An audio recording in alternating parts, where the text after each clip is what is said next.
Do you guys believe in ghosts? I think there's something in my house.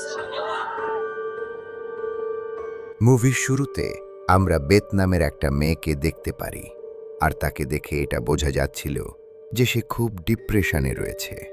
সে সারা রাত মদ্যপান করে আর তারপরে সে তার বিয়ের ভিডিও দেখে শুতে চলে যায়, এবং সেখানে সে তার স্বামীকে ভীষণ মিস করে। আর সে এটাই উইশ করে যে তার স্বামী যদি এখানে থাকতো তাহলে কতটা ভালো হতো। আর তখনই তার দরজার বেলটা বেজে ওঠে এবং সে সেখানে গিয়ে একটা রিফ্লেকশন দেখতে পায়। এরপরেই আমরা দেখতে পারি যে বেথের ঘুম ভাঙছে। হয়তো সে কোনো স্বপ্ন দেখছিল। বেথ পেশায় একজন শিক্ষিকা ছিল, তাই সে স্কুলে যাওয়ার জন্য তৈরি হচ্ছিল। স্কুলে তার একটি স্টুডেন্টের মা তার সঙ্গে দেখা করতে আসে আর বলে যে সে তার ছেলেকে সি গ্রেড কেন দিয়েছে। এর উত্তরে বেথ বলে যে তার ছেলে অ্যাসাইনমেন্ট সাবমিট করেনি। এটা শুনে সেই মহিলাটি বলে যে তার ছেলে নাকি অ্যাসাইনমেন্ট নিয়ে এখানে এসেছিল, কিন্তু বেথ স্কুলে আসেনি। এটা শুনে বেথ তাকে সরি বলে এবং বেথ বলে যে গত সপ্তাহের বৃহস্পতিবার তার হাজব্যান্ড সুইসাইড করেছে। এটা শুনে ওই মহিলাটি চুপ করে যায়। এরপরেই আমরা দেখতে পারি যে বেথ তার বাড়িতে রয়েছে এবং সেখানে সে তার স্বামীর ডায়েরি দেখছিল। বেথের স্বামী তার বাড়ির একটি স্কেচ করে গেছিল, আর সেই স্কেচটাই সে দেখছিল। তখনই সে সেখানে কিছু ছবি দেখে এবং সেগুলো একটি মিরর ইমেজের মতন দেখতে লাগে। আর বেথ ওগুলো দেখে কিছুই বুঝতে পারে না। এরপরেই বেথ শুতে চলে যায় এবং তখনই তার ঘরের মিউজিক সিস্টেম আপনা আপনি চালু হয়ে যায়। এর সাথে সাথেই তার ফোনে একটি মেসেজ আসে এবং সে কারো গলার আওয়াজও পায়। এরপরেই সে কাচের সামনে গিয়ে দেখে তার হাজব্যান্ড ওয়েন ওই লেকের বাড়িটার সামনে দাঁড়িয়ে রয়েছে, এবং তারপরেই আমরা দেখতে পারি যে বেথের ঘুম ভেঙে যায়। আর এটা দেখেই বোঝা যায় যে বেথ হয়তো কোনো স্বপ্ন দেখছিল। বেথ এখন খুব ভয় পেয়ে গেছিল। সে সঙ্গে সঙ্গে গিয়ে ওয়েনের ফোনটা চেক করে, কিন্তু সেখানে সে কোনো মেসেজই দেখতে পায় না। এরপরেই সে তার গ্যালারিও খোলে এবং সেখানে সে একটি মেয়ের সাইড পোজ দিয়ে নেওয়া ছবি দেখে, আর সেটা হয়তো তার নিজেরই ছিল। এরপরেই বেথ সেই ছবিটা নিয়ে তার বন্ধু ক্লারার কাছে যায়, আর ক্লারা সেই ছবিটা দেখে বলে যে এই মেয়েটাকে প্রায় তোমার মতোই দেখতে। কিন্তু তখনই বেথ বলে যে আমার এই ধরনের কোনো কাপড়ই নেই। এরপরেই ক্লারা বলে যে তুমি এইসব ছাড়ো, আর তোমার স্বামীর সাথে কাটানো ভালো মুহূর্তগুলোই মনে রাখো। এরপরেই তারা দুজন বারে গিয়ে খুব মদ্যপান করে এবং তারপরেই তার বন্ধু তাকে তার বাড়িতে ছেড়ে যায়। সেখানে বেথ ক্লারাকে একটা গল্প শোনায়। সে বলে যে তার বয়স যখন 17 বছর ছিল তখন তার গাড়ি একটি খাইতে পড়ে যায় এবং তার খুব বাজেভাবে অ্যাক্সিডেন্ট হয়।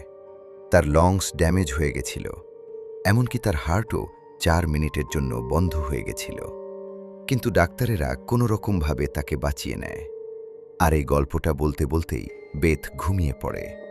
এরপরেই মাঝরাতে হঠাৎ করে বেথের বাড়ির মিউজিক সিস্টেম আগের মতো বেজে ওঠে, আর তার ঘুম ভেঙে যায়। সে উঠে ঘাবড়ে যায়। বেথ ওখানে চেঁচিয়ে বলে যে এখানে যদি কেউ থেকে থাকো তবে সে সামনে আসো। কিন্তু তখনই সে বাড়ির বাইরে কিছু আওয়াজ পায় এবং বেরিয়ে দেখে যে সেখানে অনেক মেয়েরা রয়েছে, আর তারা একে একে গিয়ে ওই লেকের মধ্যে ঝাঁপিয়ে পড়ছে। বেথ যখন আলো মেরে দেখে সেখানে সে কাউকেই দেখতে পায় না।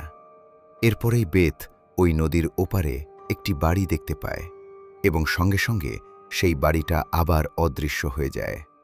সেখানে বেথ কিছু আওয়াজও শুনতে পায়, আর তারপরেই সে ওখানে একটা নৌকা দেখে।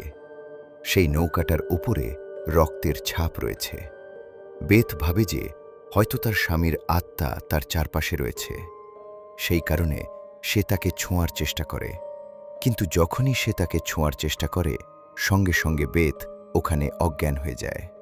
এরপরে যখন বেথের জ্ঞান ফেরে সে দেখে যে সেই নদীর ওপারের বাড়িটায় চলে এসেছে, এবং সেখানে সেই বাড়ির ভেতরে প্রত্যেকটা রুমে সে তারই মতন একটি মেয়েকে ওয়েনের সঙ্গে দেখে। সে এটা দেখে একটু ঘাবড়ে যায় এবং সে যখন বাড়ির ভেতরে প্রবেশ করে তখন তার ঘুম ভেঙে যায়। আর এখন সে তার আসল দুনিয়ায় ফিরে এসেছে। সে বুঝতে পেরে যায় তার সঙ্গে যেগুলো হচ্ছে সেগুলো কোনো স্বপ্ন নয়, সেগুলো কোনো এক প্রকার সুপারন্যাচারাল পাওয়ার। সে আরও একবার তার স্বামীর মোবাইল চেক করতে থাকে এবং ফটো গ্যালারিতে হুবহু তার মতো শরীরের গঠন এবং তার মতো চেহারার অনেকগুলো মেয়ে দেখতে পায়। সে মনে মনে ঠিক করে নেয় লেকের ওই পারে তাকে যেতেই হবে। এবং সে যখন লেকের ওই পারে যেতে থাকে তার সঙ্গে তার প্রতিবেশীর দেখা হয়। প্রতিবেশী তাকে ওই পারে যেতে নিষেধ করে, কিন্তু সে তার প্রতিবেশীর কথা না শুনে পৌঁছে যায় লেকের ওই পারে। সেখানে গিয়ে সে একটি ঘর দেখতে পায় যেটি হুবহু তার ঘরের মিরর ইমেজ ছিল। এখানে সে একটি পুতুল দেখতে পায় যার গায়ে অনেকগুলো সূচ ফোটানো ছিল। বেথ কিছুই বুঝতে পারছিল না, কিন্তু সে এটুকু বুঝতে পারছিল যে তার স্বামী তাকে লুকিয়ে কিছু না কিছু খারাপ কাজ নিশ্চয়ই করছিল। এবার সে খুব রাগান্বিতভাবে তার প্রতিবেশীর বাড়ির দিকে যায় যে তাকে লেকের ওই পারে যেতে বারণ করেছিল। সে তার প্রতিবেশীকে জিজ্ঞাসা করে, লেকের ওই পারে যে বাড়িটি আছে তুমি তার সম্পর্কে কি জানো?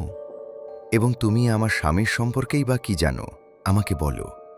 এবং প্রতিবেশী জবাব দেয়, আমি ওই বাড়ির সম্পর্কে কিছুই জানি না, কিন্তু আমি তোমার হাজব্যান্ডকে ওই বাড়ির দিকে যেতে দেখেছি। সঙ্গে একজন মেয়েও ছিল এবং মেয়েটিকে দেখতে হুবহু তোমার মতন। আমি তোমাকে এটা আগে বলিনি কারণ আমি চাইনি তোমার স্বামীর কারণে তুমি আপসেট হও। বেথ ঘরে ফিরে আসে এবং আবারও তার স্বামীর জিনিসপত্র চেক করতে থাকে। সে একটি বই খুঁজে পায় এবং বইটি খুলতেই দেখতে পায় একটি পুতুলের ছবি আঁকা। পুতুলটা ঠিক সেই রকমই দেখতে ছিল যেটা সে লেকের বিপরীতে সেই বাড়িটিতে আগে দেখেছিল। তখনই সে বুঝতে পারে তার স্বামী কালা জাদু করছিল, কারণ সেই বইটি ছিল একটি কালা জাদুর বই। এরপর পুতুলটি তার হাত থেকে নিচে পড়ে যায় এবং উপর থেকে কেউ একজন তাকে ডাকতে থাকে। সে উপরে গেলে একটি ছায়ামূর্তি দেখতে পায়। তার মুখটি দেওয়ালের দিকে ছিল, কিন্তু হঠাৎ করেই সে তার মুখটি বেথের দিকে ঘুরিয়ে নেয় এবং সে ভীষণ ভয় পেয়ে যায়। এরপর সে একটি বুক স্টলে যায় যেখান থেকে তার স্বামী ওই বইটি কিনেছিল। বুক স্টলে গিয়ে সে একটি মেয়েকে দেখতে পায়, যে মেয়েটির ছবি সে আগেই তার স্বামীর মোবাইলের গ্যালারিতে দেখেছে। সে মেয়েটিকে জিজ্ঞাসা করে, আমার স্বামীর সঙ্গে কি তোমার কোনো সম্পর্ক ছিল? কিন্তু মেয়েটি সম্পূর্ণ অস্বীকার করে। তাই বেথ তার বন্ধু ক্লারার কাছে যায় এবং ক্লারা তাকে বলে, তোমার ওই বাড়িটি থেকে কিছুদিন দূরে থাকা উচিত, তুমি আমার বাড়িতে চলে এসো। বেথ জিনিসপত্র আনতে তার বাড়িতে যায়। ঠিক সেই সময়ই তার বাড়িতে সেই মেয়েটি আসে যাকে সে বুক স্টলে দেখেছিল, এবং মেয়েটি তাকে জানায় সে তার হাজব্যান্ডকে আগে থেকেই চিনত। তারা খুব ভালো বন্ধু ছিল। একদিন বেথের হাজব্যান্ড তাকে সেই বাড়িটিতে নিয়ে যায় যেটি হুবহু বেথের বাড়ির মতো ছিল। সেখানে গিয়ে হঠাৎ তাকে গলা টিপে মারার চেষ্টা করে। মেয়েটি এসব বলে চলে যাওয়ার পর বেথ আবার মদ্যপান করতে থাকে এবং সেই বাড়িতে যায় যেখানে তার হাজব্যান্ড যেত। ভেতরে ঢুকতেই তার পা পাটাতনের মধ্যে আটকে যায় এবং খুব কষ্টে সে তার পা সেখান থেকে বের করে। নিচে তাকিয়ে সে দেখতে পায় সেখানে অনেকগুলো মেয়ের লাশ প্লাস্টিকে মোড়ানো ছিল, আর সেই মেয়েগুলোকে সে আগে তার স্বামীর ফোনের গ্যালারিতে দেখেছিল। এসব দেখে সে খুব ভয় পেয়ে যায়। ঠিক সেই সময়ে সেই ঘরের মধ্যে ইনভিসিবল কিছু অনুভব করতে থাকে এবং সে ভাবে এটি তার স্বামীর আত্মা। তাই সে খুব খুশি হয়ে তাকে আলিঙ্গন করতে যায়, কিন্তু ঠিক সেই সময় কেউ যেন এসে তার কানে বলতে থাকে, আমি তোমার স্বামী নই। সে বাথরুমের দিকে পালিয়ে যায় এবং আয়নার দিকে তাকাতেই দেখতে পায় তার স্বামী একটি মেয়েকে খুন করছে। বেথ সেখান থেকে পালিয়ে যাওয়ার চেষ্টা করে, কিন্তু সে পারে না। সে ব্যর্থ হয়। ঘরের মধ্যে ঠিক তার মতন দেখতে অনেকগুলো আত্মাকে সে দেখতে পায়। সেই আত্মাগুলি লুকিয়ে পড়ছিল। কিছুক্ষণ পরে সেই এনার্জি বেথকে টেনে নিয়ে যায় সেই ঘরটিতে যেখানে তার স্বামী সব মেয়েগুলোকে খুন করেছিল। এবং সে আরও দেখতে পায় সে তার স্বামীর কোলে মাথা দিয়ে শুয়েছিল। ঠিক সেই সময় সে দেখতে পায় তার স্বামী তাকে গলা টিপে মারার চেষ্টা করছে, কিন্তু সে মারতে পারে না। এবার বেথ সেই ইনভিজিবল এনার্জিকে জিজ্ঞাসা করে, তুমি কে? তখন সেটি উত্তর দেয় যে, আই অ্যাম নাথিং। তুমি এর আগেও আমাকে অনুভব করেছ, যখন তোমার অ্যাক্সিডেন্ট হয়েছিল এবং তুমি 4 মিনিটের জন্য মারা গিয়েছিলে, কিন্তু সেই সময় তুমি বেঁচে গিয়েছিলে। তাই আমি তোমার স্বামীকে দিয়েই তোমাকে মারার চেষ্টা করেছিলাম, কিন্তু তোমার স্বামী আমাকে ধোঁকা দিয়েছে। ও হুবহু নিজের বা তারই মিরর ইমেজ বানিয়েছিল এবং আমাকে ধোঁকা দেওয়ার জন্য তোমার মতন দেখতে অনেক মেয়েকে সে মেরে ফেলত। সেই জন্যই তুমি এখনও বেঁচে আছো। এবার বেথ বুঝতে পারে তার স্বামী কেনই বা তার ঘরের মিরর ইমেজ বানিয়েছিল এবং কেনই বা তার মতো দেখতে মেয়েদেরকে সে খুন করত। কিন্তু সেই ইনভিজিবল নাথিং এখন আর বেথকে ছাড়বে না। তাই সে বেথের সেই অবস্থা করে যেমনটা ওই পুতুলটার সঙ্গে করা হয়েছিল। বেথ জীবন মৃত্যুর মাঝামাঝি আটকে ছিল।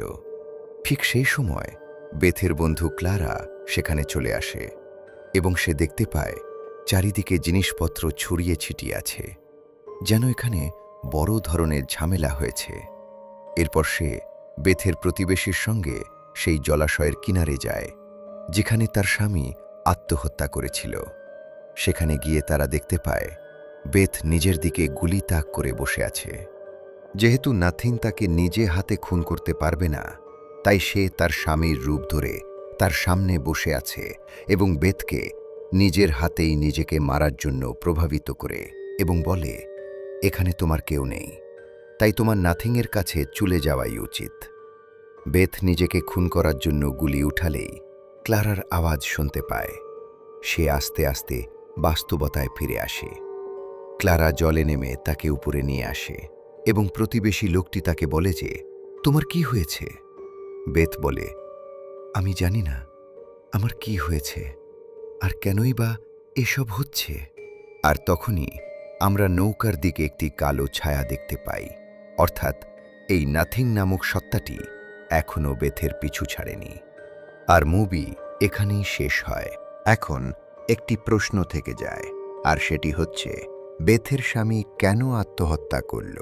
আর এর উত্তর হচ্ছে, নাথিং নামক সেই সত্তা বেথকে মারার জন্য বেথের স্বামীকে প্রভাবিত করত।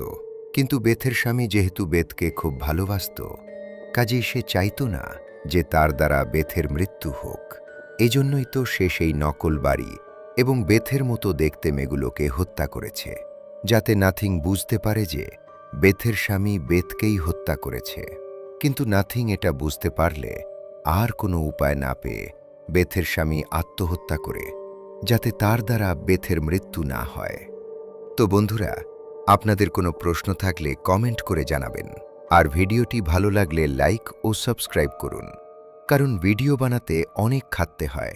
কাজেই একটু মায়া করে হলেও লাইক, কমেন্ট ও সাবস্ক্রাইব করুন।